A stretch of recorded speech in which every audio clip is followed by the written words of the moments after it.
Well, the quietness must mean we're so used to being on Zoom calls that mute already. But seriously, I want to thank you so much for attending our first in-person lecture in over 2 years. And I'm so happy to be in community with you all. This is such a nice event for us, and having to do it virtual the past couple of years has been really hard. I'm Adrianna Kezar, and I'm the director of the Pullias Center. And I'm very excited. We're pleased to have Chancellor Oakley with us today. And his talk is entitled Equity in Higher Education. In a post-pandemic world, a way forward cannot replicate the past. And let's hope that we're really getting past the pandemic. All of us, I'm sure, praying for that. I want to thank our center staff, Diane Flores. Where is she? Diane. Thank you, Diane. She's the one who greeted when you came in. Monica Rad and Cheryl McPhee, who have worked so hard to bring this event to everyone today. So very much appreciated. I also want to welcome, we have some new researchers that are with the center. Joey Kitchen, which I don't think Joey was able to join us today. He's a research faculty who's working on the Promoting at Promise Student Success project, which is our longest, it's 7 years and counting, and largest funded project in both the center and the school's history, which has now been funded for an additional 4 years. So we're really excited to have him continue on with our team. I'd also like to welcome, and I see he's here, Royale Johnson. He's an associate professor with the center who comes to us from Penn State. His work is focusing on racial equity and transition from historically excluded groups into higher education. So welcome, Royale. Thank you so much for being here. And lastly, I want to welcome Dwana Bradley. Is Dwana here? I don't think she was able to make it. So she joins us as an assistant professor. She's been a postdoctoral scholar at USC, and her work looks at the pathways from K through 12 into higher education, aimed at improving the transition and success, also for historically excluded groups. So we're so grateful to have these new colleagues that have joined us in our community. So really, really pleased about the future of the center. I'm also honored to highlight some of the research at the center, and some of it is very in line with our speaker today. It's really impactful and important work related to promoting equity in community colleges. So Adrian Huerta has a new grant. Adrian is right here. I say hello. With the Long Beach City College, and this is funded by the U.S. Department of Education, to collaborate on a new program that will promote and support higher education efforts for gang-associated youth in the greater Long Beach area over the next 3 years. This new program, called the LBCC Phoenix Scholars, love the name, is the only recipient across the U.S. of this competitive Department of Education grant. The program itself is going to offer student support services and specialized counseling designed to meet the needs of gang-associated youth. So Adrian also continues his important work with Men of Color programs on college campuses, exploring ways to better support those programs nationally. So we're really excited that he also is a fairly new member of the Pullias community. Tatiana Melguizo, who is also sitting right here, research focuses on California's new legislation, AB 705, related to remedial math, which has had major impacts on the community college system. She's issued 2 new reports. I hope everybody will take a look at them. And she's been really active holding annual convenings with practitioners and policymakers around this new policy. Her work has shown that placing students in a long sequence of developmental courses is detrimental to student learning and completion of transfer level math and English courses. So the changes as a result of AB 705 have really narrowed those racial equity gaps in access and to completion of transfer level coursework, and in some even closed them. So that's really exciting work to see. So thank you, Tatiana, for that work. All of the researchers at Pullias are focused though on advancing equity, maybe not always in the community college, but in different spheres of higher education. So Julie Basalt, who's right over here, focuses on graduate education, and her work ranges from, she just did a recent systemic literature review about the landscape for diversity, equity, and inclusion in graduate STEM education. She also has her NSF-funded work with the California Consortium of Inclusive Doctoral Education, I think called Seaside. And Seaside is a research practice partnership of faculty and administrators in major research universities that aims to reduce inequalities in graduate education. By developing and advancing equitable admissions, that she's been long done a lot of work in equitable admissions, recruitment, mentoring, and training practices. And exciting, she now has support from the Sloan Foundation, and Seaside is going to be scaling up nationally and is being replicated in England. So it's so exciting to see this work that's being done in the center being picked up all across the world. That's really exciting. She's also been really doing timely work on student well-being that's been obviously so negatively impacted during the pandemic. And so I know that that work will be really well received. Zoe Corwin, also right over here, leads our Promoting at Promise Student Success project that I mentioned earlier. She's leading a cross-campus interdisciplinary effort to devise ways to embed mental health services into non-traditional spaces, such as parks, skid row, and skate shops. This work draws on her previous research around skateboarding that some of you may have heard about before, where she explored the nexus of skateboarding, mental wellness, and community. And she's also a co-PI on an NIH-funded study that focuses on building peer support for LGBTQ+ students on high school campuses throughout the LA region. So really important local work as well. And lastly, I just want to note that my research team has been engaging in some really interesting equity projects. Notably, Elizabeth Holcomb leads our Shared Equity Leadership project that's looking at how higher education leaders can make equity a shared commitment and create culture change on college campuses. We continue our work supporting non-tenure track faculty through the Delphi project on changing faculty and student success. And this year, we started work on a new project funded by the Gates Foundation, supporting campus leaders through the development of a tool to help create systemic change on campus, led by Angel Gonzalez, who's on the table over there. Thank you. And he's brand new as a postdoc with the center as well, so welcome. Our center hosts many new projects aimed at racial equity, and I hope you'll visit the website where we host higher education conversations in Black, and Jordan back here has helped develop that with Zoe's help and several other graduate students and postdocs here in the room. And we also have been profiling publications from our Pullias alumni through a grant program we had in 2020 in the midst of the national movements around racial equity. And we will again be providing seed grants to our alumni to help support this work across the country. So I'd like to now introduce our Dean, Pedro Noguera, who will introduce our speaker today. Dean Noguera is the Emory Stoops and Joyce King Stoops Dean of USC Rossier School of Education.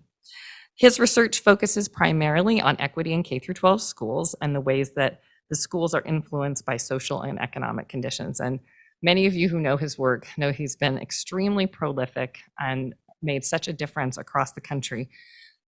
And before coming to Rossier, he's had a few stops. Dean Noguera served as the Distinguished Professor of Education at the University of Southern California, at the University of California, Los Angeles. See, I can't even say it. And I went to UCLA. What happens? I don't know. This is what happens a long time at USC. It's on the page here too. New York University, Harvard University, and the University of California at Berkeley. And we feel so fortunate to have him as our dean, truly. So thank you so much. And I'll let him come introduce our speaker.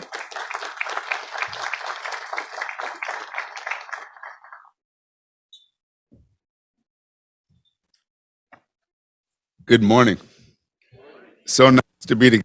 I was just joking with Adrianna. First time I've seen her in person since I was being interviewed for this job as dean. So it's really good to be connected, be together.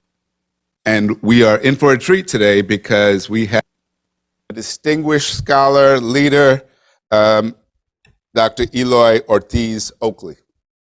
I should say one thing, because as Adrianna was letting you know who was here, I would be remiss if we didn't also acknowledge Professor Sean Harper, who leads our Race and Equity Center and is doing incredible work on equity across the country, but particularly here in the state, helping colleges, particularly community colleges, to address really important issues. So we have a very strong team at USC. Pullias leads that work, and we're proud of the tradition that Pullias has established as a commitment to supporting our work in higher ed, particularly in community colleges. So equity is thrown around a lot as a term. We know that when you use a term often, it starts to lose its meaning, becomes almost a meaningless slogan. Dr. Ortiz Oakley is a person who lives and embodies equity. You read his bio, which you'll see on the back. You'll see he grew up not far from here in the Florence Firestone area. I was thinking about that, how much we have in common. We're first generation college students. Myself, I'm from Brooklyn, New York. I always say I'm from the part of Brooklyn that still hasn't gentrified. And that's true of Dr. Oakley as well. And it says a lot about his vision and his commitment. He is, in addition to being the chancellor of the community college system, he's the son of a U.S. immigrant father who was schooled in Mexico, mother who was a Mexican immigrant. He served 4 years in the U.S. Army after enrolling in Golden West College and transferring to the University of California, Irvine, where he earned his bachelor's degree in environmental analysis and design and a master's degree in business administration. In 2007, he was appointed superintendent president of Long Beach Community College District, one of the most diverse community colleges in the nation, and he became increasingly well known for providing statewide and national leadership on improving educational outcomes of historically underrepresented students. Partnering with the Long Beach Unified School District, Cal State Long Beach, Oakley helped form nationally recognized Long Beach College Promise, a program creating clear, structured pathways for students to move from high school to Long Beach Community College and on to Cal State Long Beach. What's not on here is that he was tapped recently by the U.S. Department of Education to serve as a special advisor on higher education and community colleges. He is a national treasure and asset, and he's ours because he's right here. So I am pleased to present Dr. Eloy Ortiz Oakley. Thank you, Pedro. Thank you, Pedro. It's wonderful to be here. It's wonderful to be anywhere right now, but especially here on campus at USC. I was telling people it's been so long since I've even been on campus here at USC. I think since I was at Long Beach City College, coming over here to talk to your then Vice President of Student Services, Michael Jackson, reminding him the importance of transfer students from Long Beach City College to USC. You know, USC spends a lot of time in Long Beach, by the way, mostly at Long Beach Poly, for obvious reasons, but they didn't spend enough time at Long Beach City College. So I hope, Mike, you have better success than I did. But that's another soapbox for a later time. Thank you, Pedro. I will say, I will tell the story that my time at the department, I got a chance to spend a lot of time with the secretary. Wonderful man. If you haven't met him. Really trying to do the right thing in very difficult circumstances. But everywhere we went, and we went lots of places, he would sit down and begin telling people about equity, and then he would quickly turn and say, well, you know, Dr. Noguera says. So you definitely influenced our secretary, and I think we should all be grateful for that, Pedro. You did great work in helping him understand the importance of equity. I do want to begin by saying a few thank yous to just people I see here in the audience who I haven't seen for a long time in person. Certainly my former boss, former member of the Board of Governors, Jeff Baum, is here. I see Michelle Siqueiros, somebody, she's like a sister. We've worked together for a long time in this work, and I certainly owe her a debt of gratitude for how far we've come. Mike Munoz, the newest president of Long Beach City College. I can honestly say that I feel good about where Long Beach City College is again, because they hired the right president, so congratulations, Mike.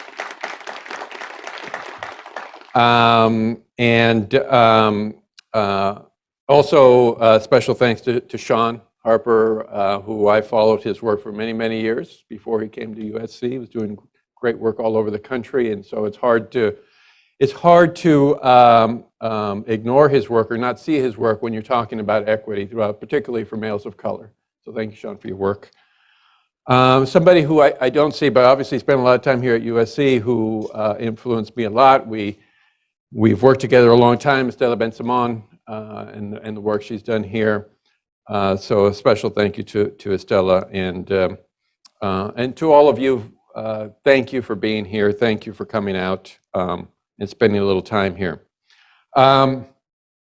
So for those of you who don't know me very well, I usually begin by writing down a topic, and for this event, obviously, folks asked me to write down a topic, let us know what you're going to talk about, and I did that probably 3 months ago. And it changed a little bit over the 3 months, and then when I was driving in here, it changed again. So I will definitely stick to the topic, but I can't help by changing a little bit of the points I'm going to make because of the influence I felt driving in here, and I'll explain why.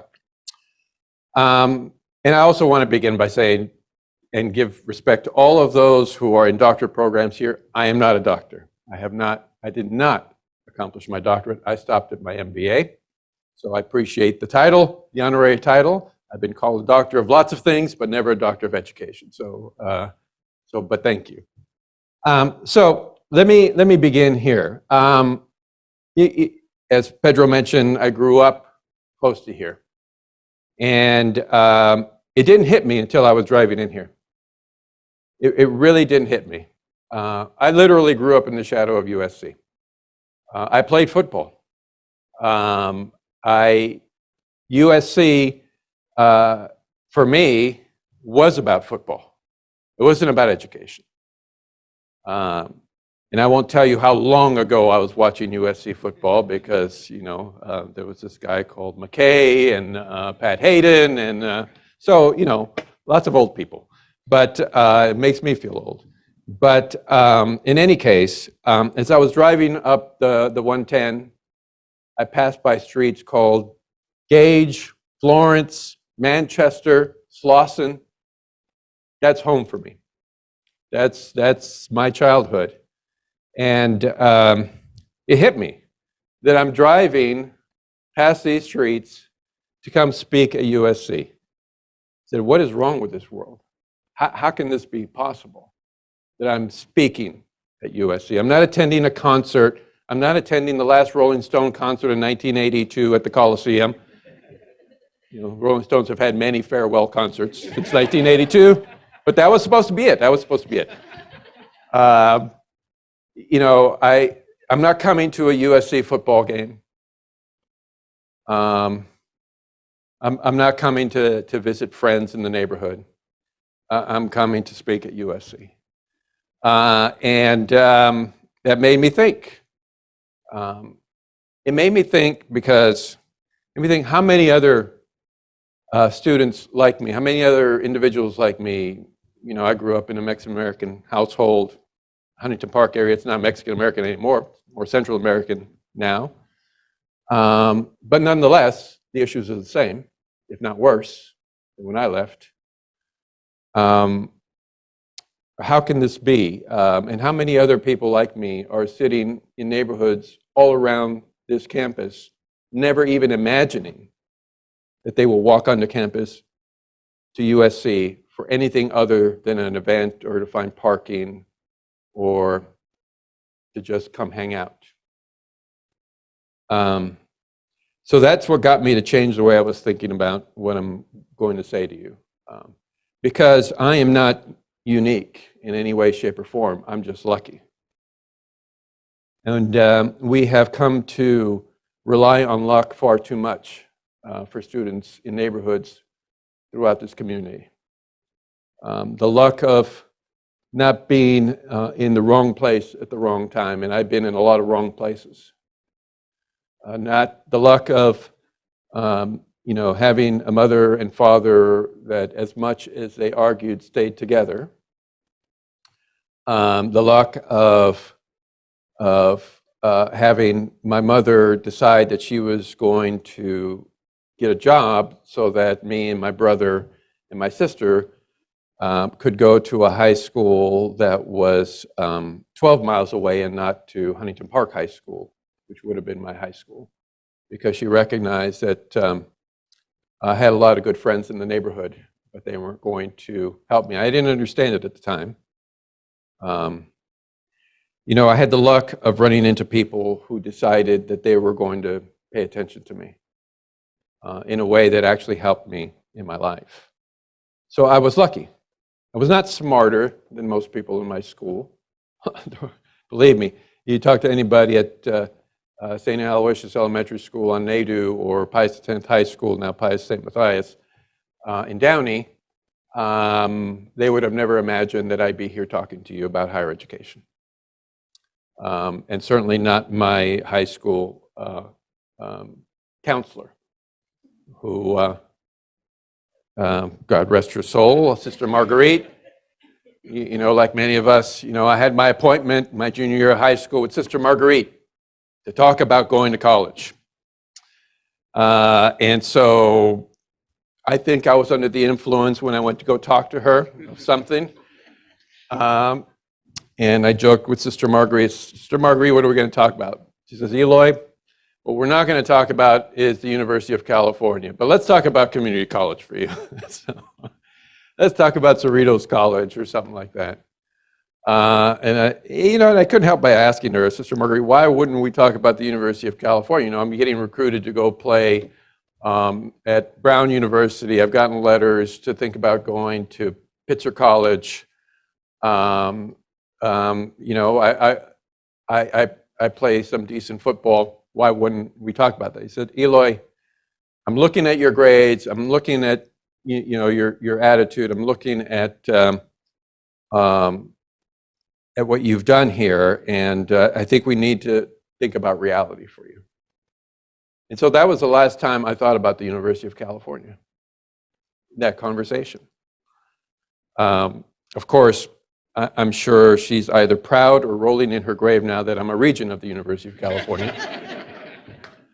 But nonetheless, that's how my conversation about the UC started. And now, as I'm driving up here, think about how many conversations are happening today in households, in neighborhoods, in schools, kids in front of adults that they respect and are being told, don't worry about this for your future. How many kids around these neighborhoods in LA don't even imagine a life in the University of Southern California or University of California, LA? Because again, growing up in LA, I knew a lot about UCLA. I knew a lot about UCLA basketball. That's what I knew about UCLA. So as we think about equity, we have to think about how what we do in as intended way as we may do it may be having a significant negative impact on those that we think that we're helping. We have conversations at USC, just like we do at UC, about how can we extend opportunity to more students throughout California, more low-income students, more first-generation students. And we talk about it in ways about what we can do to fix them. Or we talk about financing models. You know how many hours I've spent on the UC Board of Regents talking about the UC financing model for students. And we convince ourselves that we're doing right by our students. All we're doing is complicating the issue more for our students, right? Fundamentally, keeping in mind our bottom line, how can we maintain our comfort as educators, at the same time finding ways to help more students come to us? I would say the opposite is what's needed. We need to break down our comfort as educators and start putting ourselves in the shoes of our students and how difficult it is to even imagine coming to USC. You know, I ran into this problem at Long Beach, and I'm sure Mike has come across it. We spent a lot of time at Long Beach City College trying to eliminate financial barriers. You know, community colleges have the lowest tuition of any higher education institution in the country, $46 a unit. Still the lowest. But even in a community like Long Beach, where we raise money locally, we guarantee that every student that graduates from a local high school does not have to pay tuition at Long Beach City College. Families throughout that community still believe they cannot afford to go to Long Beach City College. So can you imagine what it feels like to see the price tag at USC, $50,000, $60,000 a year? How in the world can you get a family to imagine? Now I know we convince ourselves, well, we've got all this aid.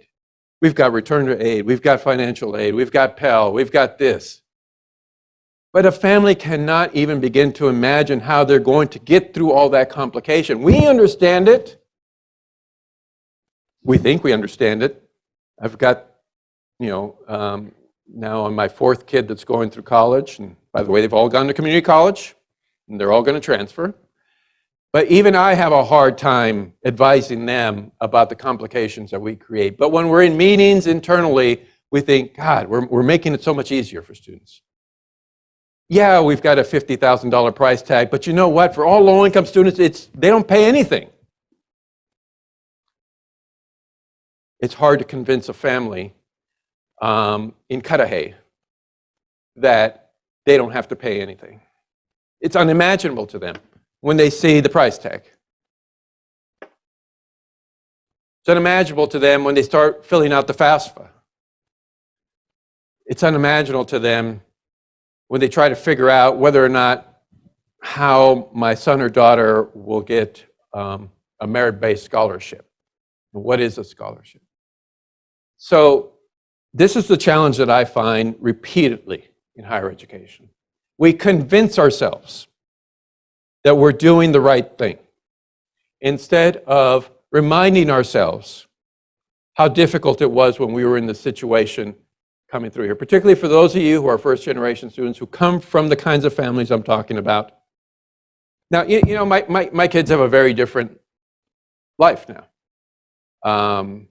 They have somebody who understands, as much as I can claim to understand higher education, who understands the nuances, who understands course-taking patterns, who understands how you pick a faculty member, who understands how you navigate that.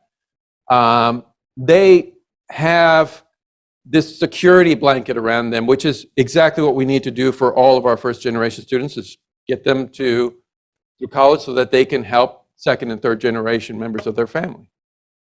But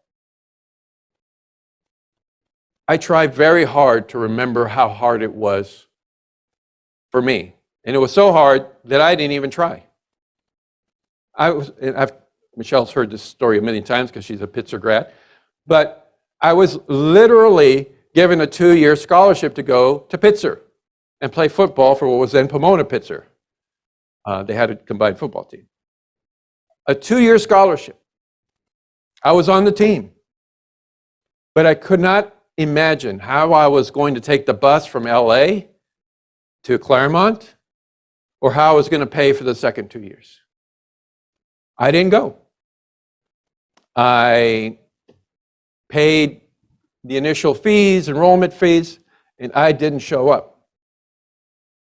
Instead, after 4 months of a blur of partying, I pulled into a parking lot after a hangover and I joined the Army on the spot. And I've never regretted that decision. That's the choice that our students face all the time. Still, even though we think we've come so far, we still haven't even scratched the surface of how we help families think about going to college. And it's getting worse. Unfortunately, it's getting worse. I just came back from DC. My job in DC was to push the Build Back Better agenda for higher education. I literally spent time in about 12 different states. Spent a lot of time in West Virginia and Arizona, I'll tell you that. But it's amazing to me how challenging this issue is, of just spending time convincing people, convincing policymakers, convincing parents the importance of democratizing higher education. We still cling to these notions that we are better off as an institution to be more selective than more inclusive. We're still here. We convince ourselves that we're doing more for low-income students, but we still, at the end of the day, in places like USC, in places like Berkeley, in places like UCLA, we still are measured based on who we exclude, not who we include. That's the yardstick. So what are we going to do about that? Fundamentally, what are we going to do about that? Are we going to continue to scratch the surface? Or are we going to lean into changing the culture of higher education? The belief system in higher education, which is at the root of the problem. We still cling to these beliefs that we got through it, so we must be better than everybody else. And everybody else must do what we did in order to get through it. That's craziness. In my mind, that's absolute craziness. We should be measured on who we include, not who we exclude. And so I'm hopeful that in places like this at USC, we can begin to change that narrative. I've spent a lot of time in a lot of different universities, and on every university campus, there is a center where lots of progressive people come together, lots of enlightened people, and have a discussion about equity. But it exists on 10% of that university campus. We've got to change the other 90%. And I will give credit to USC. You've come a long way. You hired this man. You hired Sean. You've hired people like this who are changing the culture. But we need to do more. For those of you who know me, I have railed against standardized testing in higher education for a long time. We railed against it when I was at Long Beach to eliminate the use of standardized placement exams. We finally accomplished that begrudgingly. I've railed against the SAT and the ACT as tools to exclude. And let's be clear, folks, that is the only reason. You can come up with all the data you want and how it correlates to success in the first semester of education at a university. That is all horse manure, okay? We use it to exclude. We use it to sort. I get it. We have only so many slots at USC. We have only so many slots at Berkeley. We have used the SAT and the ACT as a tool to help admissions offices decide who gets in and who doesn't get in, regardless of whether or not they're going to succeed. That's what we use it for. And it's disturbing to me that places like the University of North Carolina are talking about going back to using the SAT and the ACT. You know, COVID gave us something. It gave us the opportunity to see life without standardized testing. And guess what, folks? The sky did not fall. The University of California did not collapse. USC hasn't collapsed, because I know you've gone that direction. So I hope to God that you don't go back to the SAT and the ACT. That would be a huge mistake. We need places like USC to be leaders in testing the bounds of being uncomfortable as a higher education institution. Okay, because unfortunately, the universities of North Carolina, possibly the University of Michigan's, those who still cling to this notion that we have to have tools to exclude in order to be valued, will win this argument. You know, I feel that in the University of California. Right now, today, the regents of the University of California, I'd say 3/4 of them, believe that we've done the right thing. But you know what happens? If we don't nail this down, tie it down, strap it down, over time, regents change, trustees change, attitudes change, and then those who have sat back and said, I'm going to wait for the opportunity to come back to this, will find that opportunity to come back to these practices. And again, don't get me wrong, folks, I'm not going to criticize the intent behind the College Board, the development of the SAT and the ACT. There was a time when I'm sure there was some well-meaning people. I don't know them, but I'm sure there was some well-meaning people.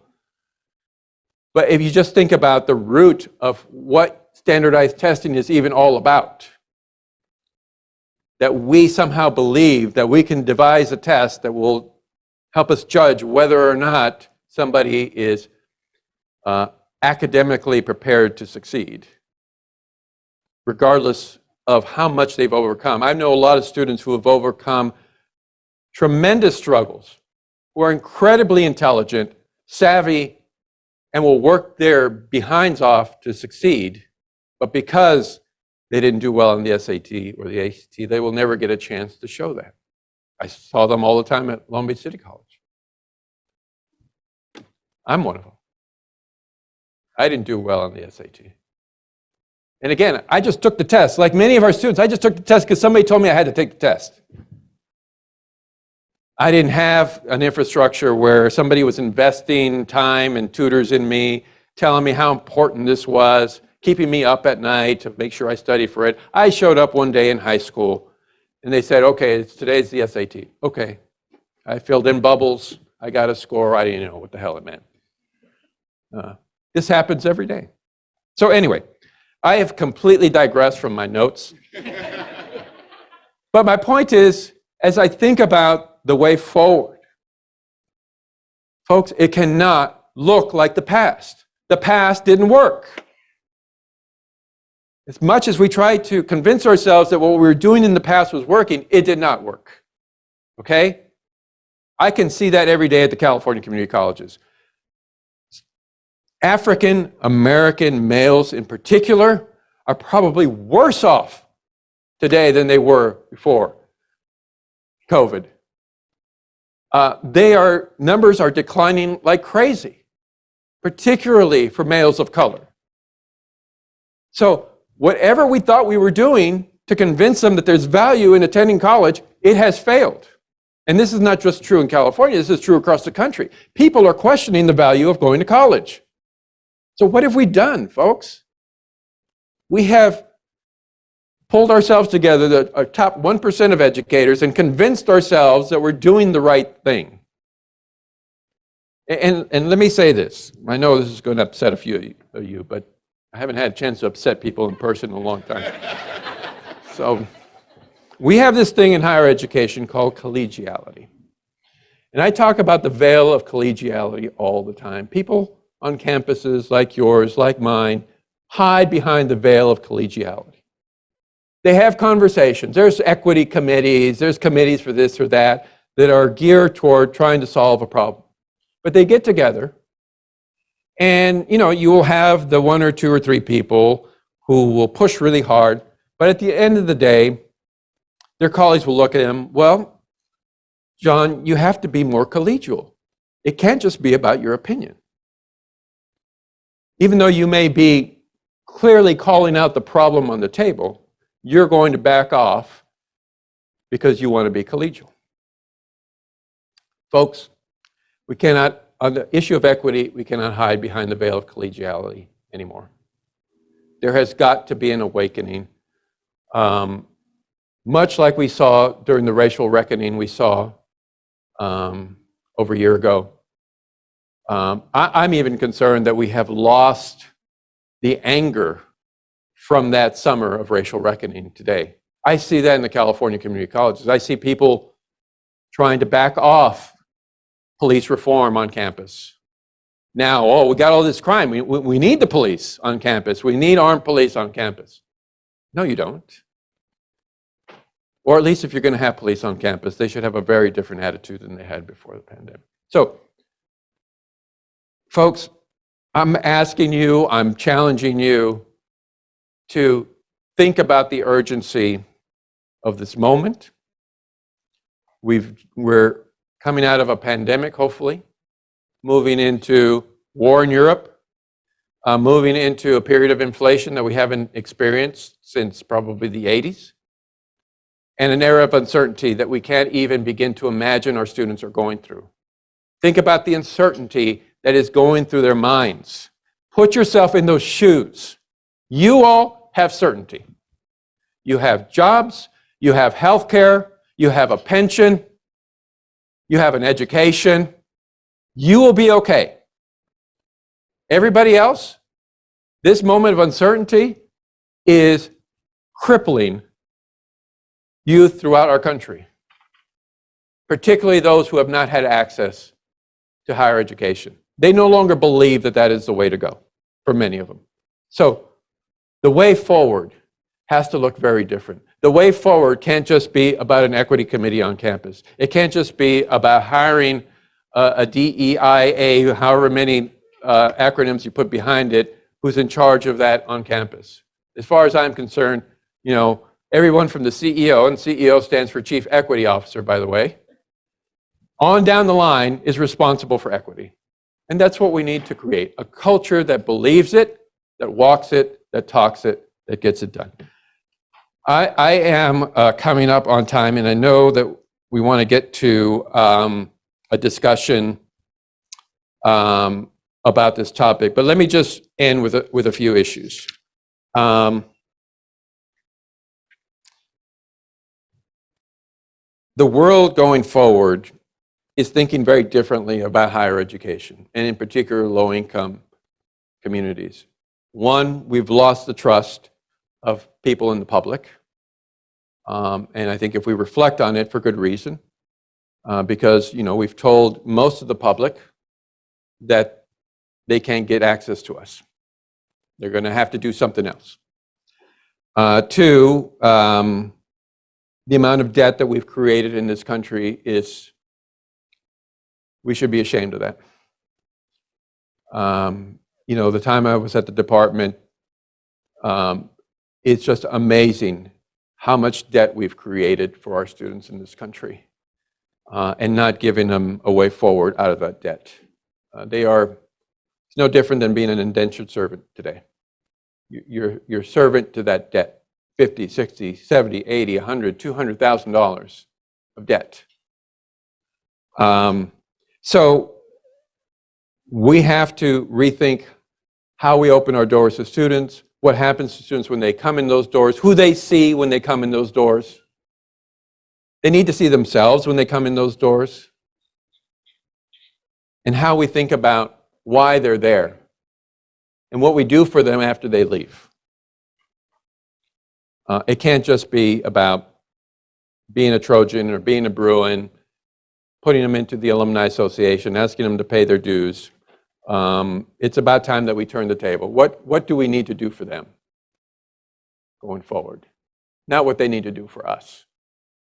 We have enough money, folks. We need to do more. I mean, these machines that we've created are always starving for money. I'm sure at USC, you have this conversation. We need more money. How much money do you need? Even the community colleges, we have a $10 billion budget. How much more money do you need? Every year I've been in the system. We need more money. That's not going to be the answer. The answer is, what are we going to do with the money we have, and how we're going to change the way that we think about it, and our attitude, and our philosophy, and our culture, and move away from the past. We inherited a higher education system that was inherently built to be racist, to be exclusionary. Okay, we have to acknowledge that. That is a system we inherited. To be selective, not to be inclusive. We've been handed it. what are we going to do with it? And how are we going to hand it off to the next generation of educational leaders? The same, with a few tweaks, or fundamentally different? I hope we give it back to them fundamentally different. And I hope I can count on all of you to join in that struggle, because it is a struggle, and that we can make a huge dent in this challenge. So I thank you for indulging me in my rants. Apologize to the organizers for going completely off script. But again, you know, I could not help but think when I drove by those streets on the 110, how far I've come since I was walking around the streets of Florence and Manchester and Nadu and Gage to where I am today. And I hope we can do that for many, many more students. So thank you for the time, and welcome the opportunity to speak with Pedro and Adrian now.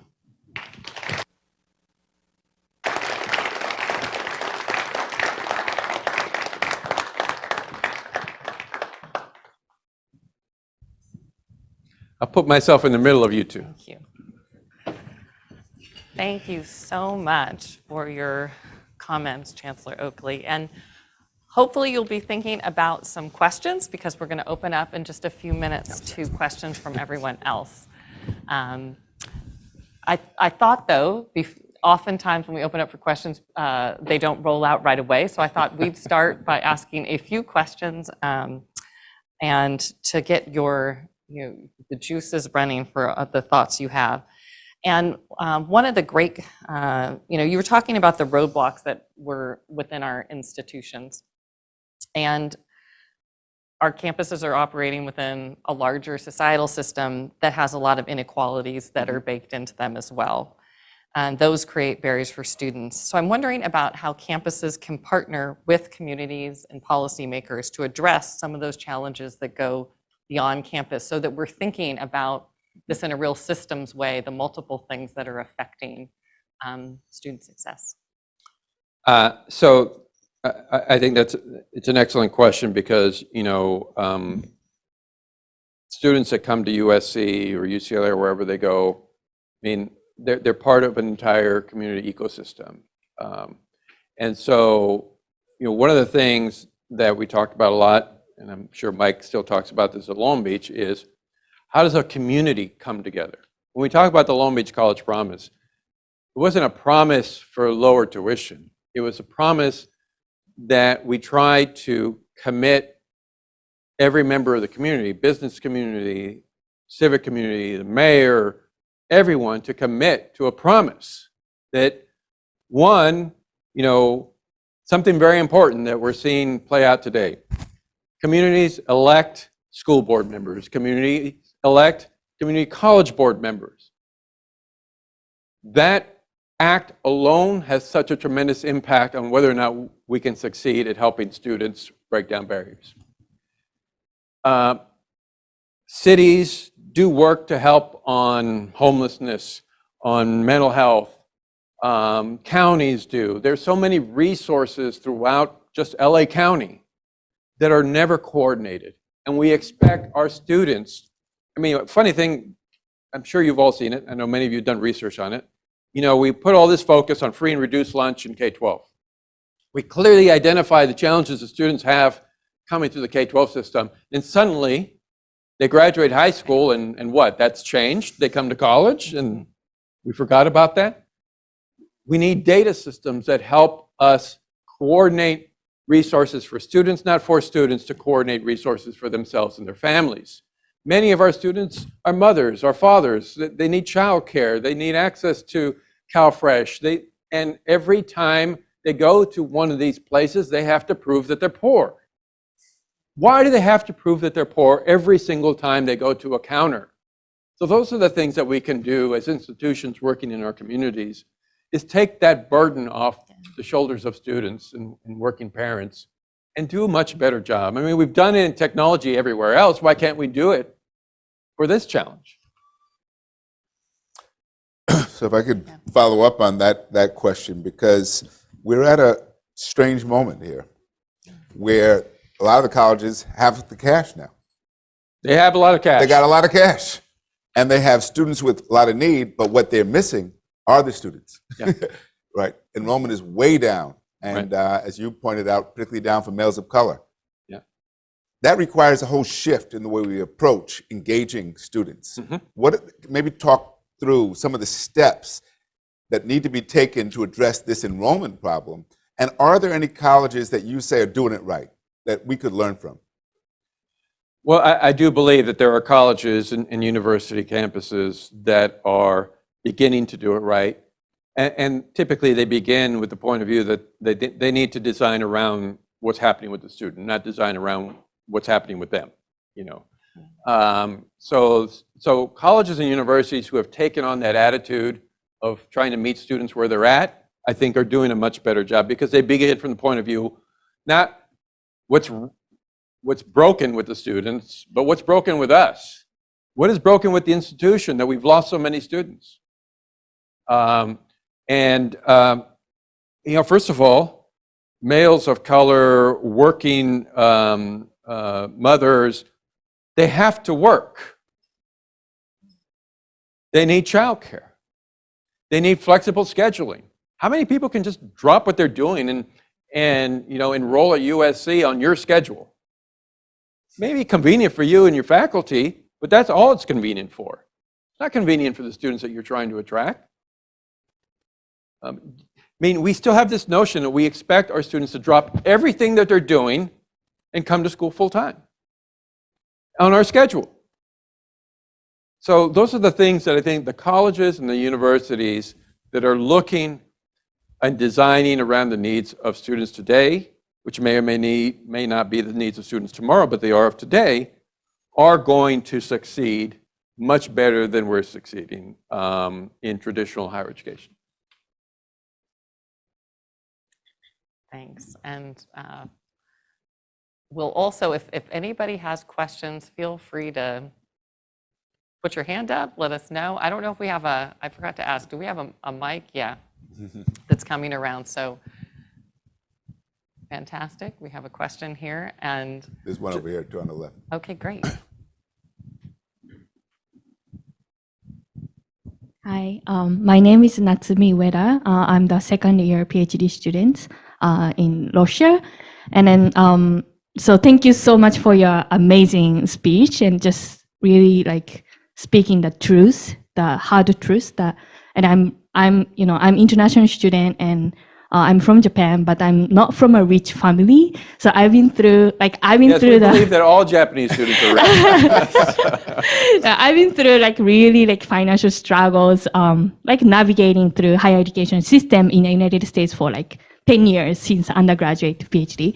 And I have a debt and I have, I worked while studying and not having a car and using public transportation to go to school and all of that struggles. So yeah, I just really, really appreciate that, what you talked about, really, imagining the struggle of the students, who cannot even, imagine coming to, the USC. And I just really appreciate your speech.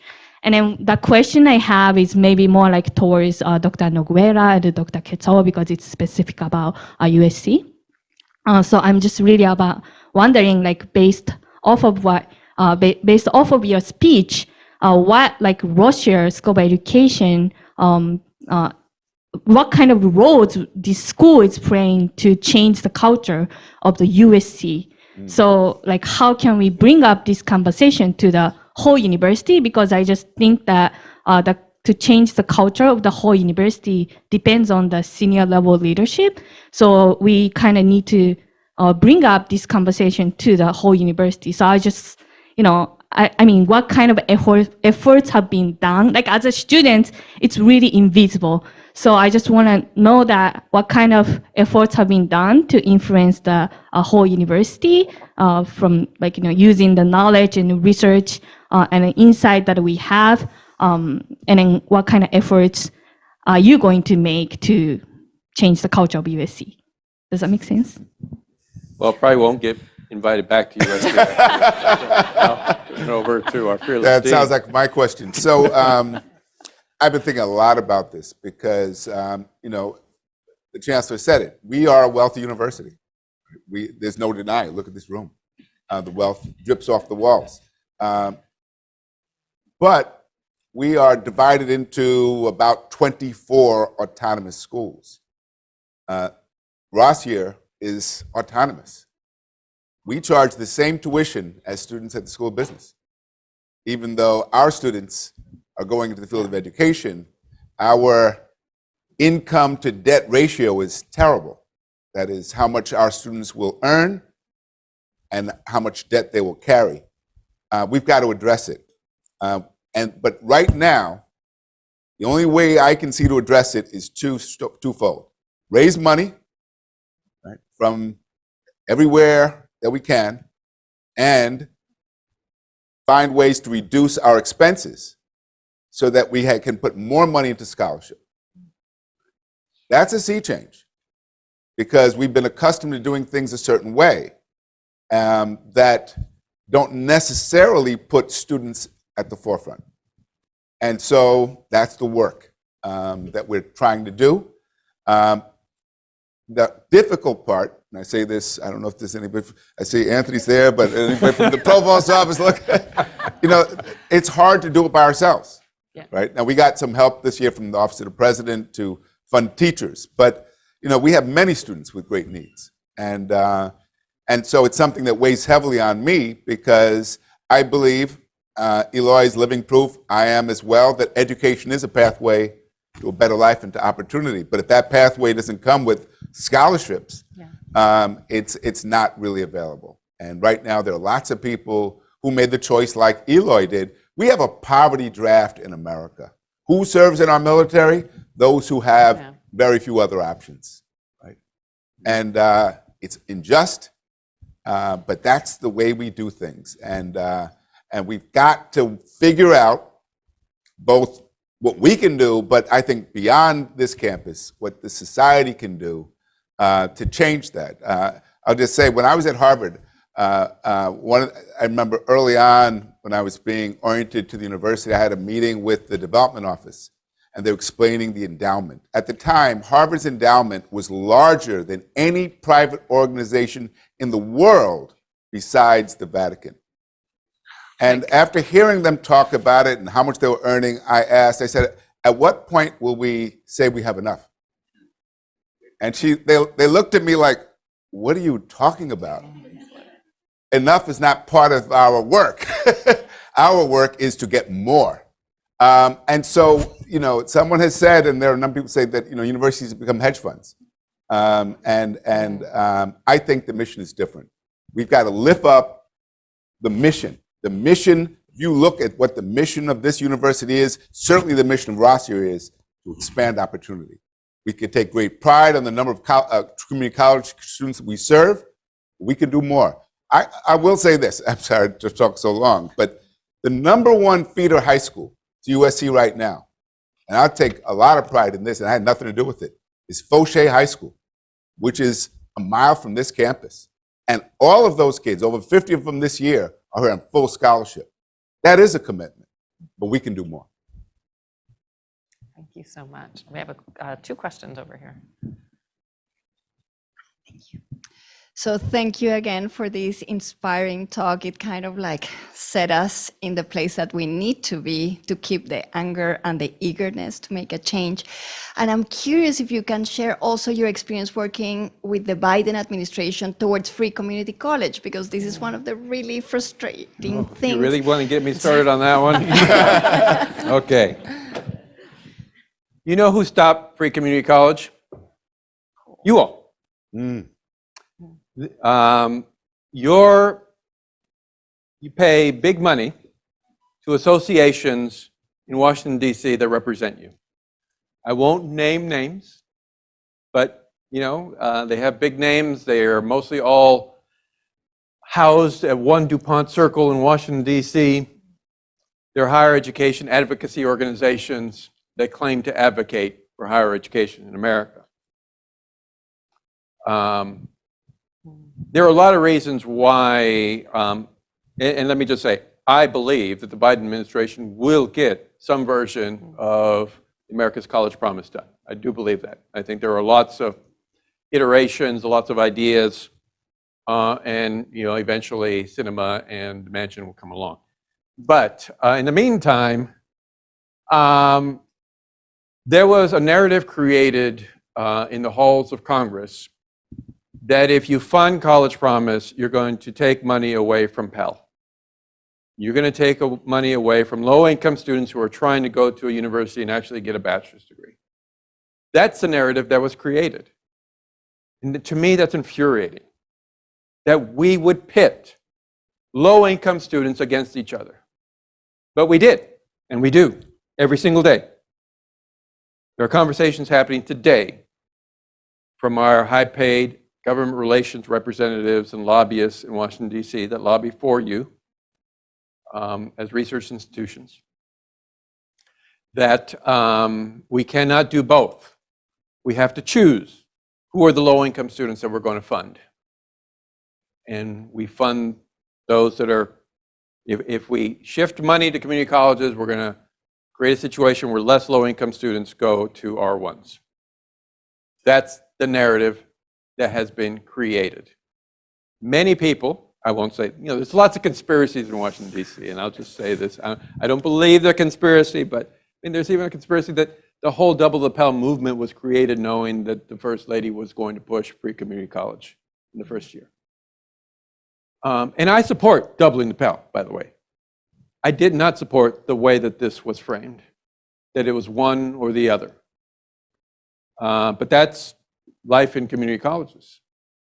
And there is a lot of resentment across the country in community colleges for R1 institutions. And we need to change that, folks. That's not who we are, who we should be. We should all be working together. It is never a Sophie's choice. It is all of us working together to support every low-income student that wants access to higher education. Not, well, if you give money to them, you're going to take money from us. But that's the narrative. So you all have the power to change that. Because we pay big bucks to those organizations. Thank you so much for that question. There was one back here. Thank you. I'm an OCL student and the CEO for Girl Scouts of Orange County, and we do a lot of out-of-school work with girls.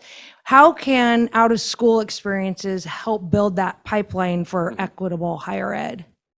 Well, I think that's key. The key is, what kind of network do these young people have around them, or working adults, or whoever it might be? What kind of information are they getting? How are we helping them understand how to navigate the system of higher education? I mean, just simple things like, if I go to community college, how can I get to USC? Can I get to USC? Things like that are so important. Just a basic understanding on how to navigate the system and have some confidence that you can do it. That is such a huge barrier that we continue to underestimate. Just the notion that I know how to go to high school because I had to get to high school. And when I got to high school, guess what? You told me exactly what I needed to do.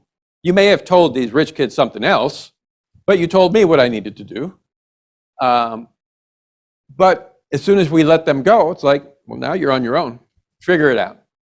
And unless you have a network around you or access to people who have navigated it, it becomes something that it's overwhelming.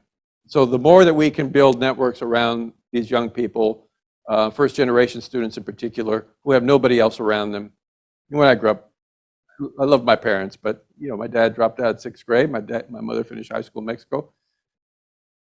What their aspiration for me was to take the test to become a postal worker. That was their aspiration for me, and it was well intended. Good job, benefits, go get married, give me grandchildren. Because that's what they knew. They didn't know how to navigate higher education. We'll take one more question. Sorry, I know there's a lot of hands up. And then if we can, Chancellor Oakley will be here and we will be having lunch and we can engage in more discussion throughout the lunch. So. There's one right in front of you. Hello, thank you for coming today. I an idea passed through my mind. There's a very famous chef, Missy, who was from Central LA, and he told me that he never saw the ocean before he went to UCLA, and of course now we have the metro. But the point was that he'd never been out of Central, and I wondered, isn't there any way that a system could be provided that say at least 5 schools have a bus use 10 times in the year, so that a bus load from this school goes once every month and carries a certain representatives from each grade, from first grade to say 6th grade, and gets to go to some kind of performance on campus, some kind of exhibition on campus, some kind of lecture on campus, and so on during the day, and eats on campus. And then maybe twice a year they get to do that, and they do it in 1st grade and 2nd grade, 3rd grade, and so on. So by the time they get to time to choose, they've at least set their foot here. At least they see what it looks like. At least they see they're not animals here. At least they see that what goes on, because then it becomes real. Right. Is there any way that something like that could be done? I guess that's another one for me. Or do you want to take it? Well, I'll start, and then I'll turn it over to you specifically here. I think the point is well taken. You know, when we designed the Long Beach College Promise, we intentionally built in that every 4th grader in Long Beach Unified would spend a day at Long Beach City College understanding what Long Beach City College was. Every 5th grader would spend a day at Cal State Long Beach. Every 6th grader would get lessons on private colleges, universities, financial aid. So there was something, a theme every year. And I think that's certainly something that we should think about replicating. At the end of the day, though, I think the more that we can intentionally design these things, not with showing them what we want them to see, but showing them things that actually they can relate to. Faculty members that look like them, administrators that look like them. Put them in front of those people who have shared experiences and can help them understand. Because, you know, when I grew up, I understood, when I saw people like me at USC, it was on the football team or an athletic team. So that's what I understood. How do I get to USC? I better get bigger and play harder football, because that's how you get into USC. So that's what I understood. I didn't understand all these other parts. So the more that we can intentionally work in communities, again, to build that understanding, that network of people that can help them understand and see themselves on a campus like USC, the better. And just briefly, so USC has a partnership with 40 schools in this neighborhood and surrounding the medical school. And so many of the activities you describe are happening. And if you come here on a Saturday, you'll see kids from this community here studying robotics, doing lots of things. But 40 schools, even though that's an impressive number, and I know of no other private university doing something like that around the country, it's still not enough. Now, Sam Garrison, the Vice President for Community Engagement and Government Relations, is developing a plan to do more. And we're going to be working with the new superintendent here in LA to expand on that. So there's more to come. But I would say that I am impressed by the degree to which those doors have been opened. Now we need to ensure that we can do more. Thank you all so much for your questions. If we could all thank again Chancellor Oakley for his talk, Pedro for joining us for the conversation, and enjoy your lunch. Thank you. Thank you so much.